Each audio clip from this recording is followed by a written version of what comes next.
জাদুটোনা কিভাবে নষ্ট করবেন? অনেক সময় আমাদেরকে ব্ল্যাক ম্যাজিক করা হয়, জাদুটোনা করা হয়। আপনি আপনার উপরে কেউ তাবিজ করেছে কিনা, কিভাবে আপনি জাদুটোনা নষ্ট করবেন?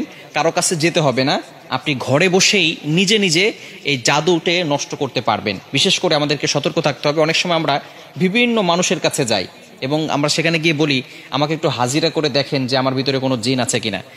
তারা তো ঠিকই, যদি জিন নাও থাকে আপনার উপরে জিন একটা চালান করে দিবে, এরপরে আপনার কাছ থেকে বারবার এই জিনের মাধ্যমে ডিস্টার্ব করিয়ে আপনার কাছ থেকে টাকা খাবে। এজন্য আপনি কারো কাছে যাবেন না, নিজে ঘরে বসেই আপনি আপনার জাদুটোনা দূর করতে পারবেন, জাদুটাকে নষ্ট করে দিতে পারবেন। বর্তমান সমাজে ম্যাক্সিমাম সময় দেখা যাচ্ছে যে আত্মীয় স্বজন, একেবারে কাছের মানুষগুলো আপনাকে জাদুটোনা করে আপনার জীবনটাকে নষ্ট করে ফেলবে। অনেক সময় দেখবেন কিভাবে বুঝবেন? আপনি অনেক সময় অসুস্থ হয়ে পড়ছেন, কিছুই ভালো লাগে না, ঘরে ভালো লাগে না, দোকানে ভালো লাগে না, ব্যবসায়িক প্রতিষ্ঠানে ভালো লাগে না, অথবা ব্যবসায় বারবার লস হয়ে যাচ্ছে, অথবা সংসারে কোনো শান্তি নাই, স্বামী স্ত্রীর ভিতরে ঝগড়া হচ্ছে, অথবা কোনো মেয়ের বিয়ে হচ্ছে না। এই ধরনের কারণগুলো হচ্ছে ব্ল্যাক ম্যাজিক করা, জাদুটোনা করা। এটা হচ্ছে তার লক্ষণ। জাদুটোনা করেছে কিনা তার লক্ষণ হচ্ছে বারবার অসুস্থ হয়ে যাওয়া, বিভিন্নভাবে আপনি অসুস্থ হয়ে পড়ছেন। মেয়েটার বিয়ে হচ্ছে না, বারবার পাত্র আসে, দেখে সবকিছু ঠিকঠাক থাকে, যেদিন বিয়ে ডেট দিবে তার কিছুদিন আগে বলে বিয়ে করবো না। এরকম অনেকে হয়, অনেকে আমাদের কাছে ফোন দিয়ে বলে। এটা হচ্ছে ব্ল্যাক ম্যাজিক, জাদুটোনার একটি অন্যতম লক্ষণ। এরকম লক্ষণ যদি আপনার ভিতরে থেকে থাকে, তাহলে আপনি জাদুটোনা কিভাবে নষ্ট করবেন আজকে বলে দেব। আপনারা খুব সুন্দর করে প্র্যাকটিক্যালি দেখাবো ইনশাল্লাহ। আপনি দেখে এটা যদি প্র্যাকটিস করেন, ইনশাল্লাহ জাদুটোনা যদি থেকে থাকে তাহলে আপনি নিজেই এটা করলে আপনার জাদুটোনা কেটে যাবে। ব্ল্যাক ম্যাজিক করে আপনাকে কেউ ক্ষতি করতে পারবে না, এবং এরপর থেকে আপনাকে কিছু আমল করতে হবে। আচ্ছা, আমি আপনাদেরকে দেখাচ্ছি। কলম আছে নাকি কারো কাছে? এই যে একটা কলম। সর্বপ্রথম আপনি যে কাজটা করবেন, প্রথমে অজু করবেন। অজু করে আপনি সূরাতুল ফাতিহা একবার পড়বেন, সূরা ফালাক একবার পড়বেন, সূরা নাস একবার পড়বেন, সূরা ইখলাস একবার পড়বেন। এরপরে আয়াতুল কুরসি পড়বেন। প্রথমে সূরা ফাতিহা একবার, এরপরে সূরা ফালাক একবার, সূরা নাস একবার, এরপরে সূরা ইখলাস একবার, আয়াতুল কুরসি একবার। এটা পড়ার পরে এরপরে আপনি একটা চেয়ারে বসবেন।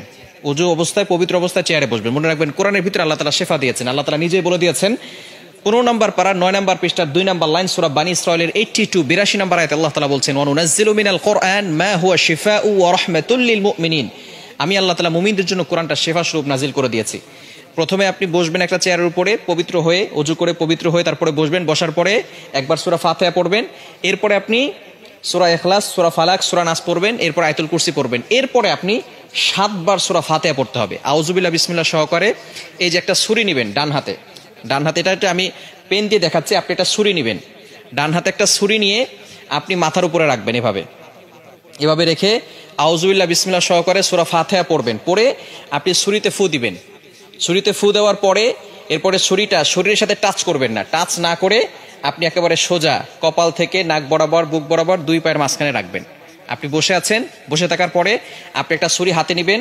প্রথমে পবিত্র হলেন, সূরা ফাতিহা পড়লেন, ইখলাস পড়লেন, ফালাক পড়লেন, নাস পড়লেন, আয়াতুল কুরসি পড়লেন। এরপরে ছুরিটাকে আউযুবিল্লাহ বিসমিল্লাহ সহকারে সূরা ফাতিহা পড়ে ছুরিতে ফু দিবেন। ফু দিয়ে এরপরে ছুরিটা এভাবে নেবেন, সোজা, টাচ করবেন না, শরীরের সাথে টাচ না করে সোজা আপনি নিজে 2 পায়ের মাঝখানে রাখবেন। বুঝা গেছে? এভাবে একবার করলেন। আবারও আউযুবিল্লাহ বিসমিল্লাহ সহকারে সূরা ফাতিহা পড়বেন, শুধু সূরা ফাতিহা পড়ে ছুরিতে ফু দিবেন। ফু দিয়ে আপনি এটাকে সোজা নিয়ে যাবেন ইনশাআল্লাহ। এভাবে 7 বার করলে যদি কেউ আপনাকে ব্ল্যাক ম্যাজিক করে, জাদুটোনা করে, সেহের করে, তাহলে আপনার সেটা কেটে যাবে, আর কোনো সমস্যা হবে না। এরপর থেকে আপনাকে যাতে করে আর কেউ জাদু করতে না পারে, মাস্ট বি আপনাকে 5 ওয়াক্ত নামাজ পড়তে হবে। এবং কেউ যাতে করে জাদু করে, তাবিজ করে আপনাকে কোনো ক্ষতি করতে না পারে, 5 ওয়াক্ত নামাজ পড়ে আয়াতুল কুরসি, 4 কুল, সূরা বাকারা শেষ 2 আয়াত, এগুলো পড়ে বুকে ফু দিবেন এবং হাতে ফু দিয়ে পুরো শরীরকে মাসাজ করে দিবেন। ইনশাআল্লাহ আপনার শরীর বন্ধ থাকবে, এবং রাতের বেলা ঘুমানোর সময় ওযু করে ঘুমাবেন, এই আমল করে শরীর বন্ধ করে ঘুমাবেন। ইনশাআল্লাহ দুনিয়ার কোনো শক্তি আপনাকে কোনো ক্ষতি করতে পারবে না।